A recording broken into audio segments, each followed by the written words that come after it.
Hi friends, welcome to శివాలయం mini tournament. ఇది ఒక శివన్న స్పెషల్ టోర్నీ. ఇక్కడికి చాలామంది ప్లేయర్స్ వచ్చారు. గల్లీ నుంచి ఢిల్లీ దాకా వచ్చాడు. ఇతను ఒక ఆర్సీబీ ప్లేయర్. అవును,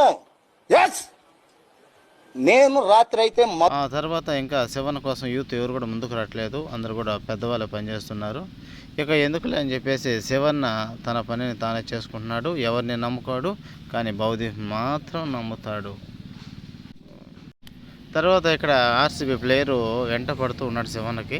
అతని మాటల్లో, అవును,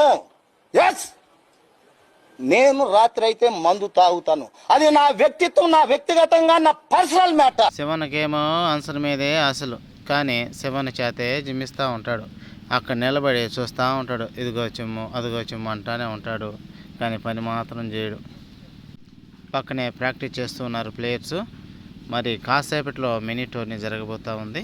మరి ఆర్సీబీ ప్లేయర్ ఉన్నాడు, అతని మాటల్లో, అవును, నేను రాత్రి అయితే మందు తాగుతాను. అది ఇప్పుడే అందిన వార్త, శివన్న భుజం, కుడి భుజం ఇప్పుడే వచ్చేసాడు. మరి అతను ఓపెనింగ్ అంట. కప్పు శివన్న తన 30 సంవత్సరాల కళ, తన ఆశ, తన స్వప్నం, దీన్ని గెలవడానికి ఈరోజు సిద్ధంగా ఉన్నాడు. యుద్ధానికి సిద్ధమే. మరి విన్ అవుతాడా లేదా పార్ట్ 2లో చూసేద్దాం. చాలా హావభావాలు ఉంటాయి, వెయిట్ చేయండి.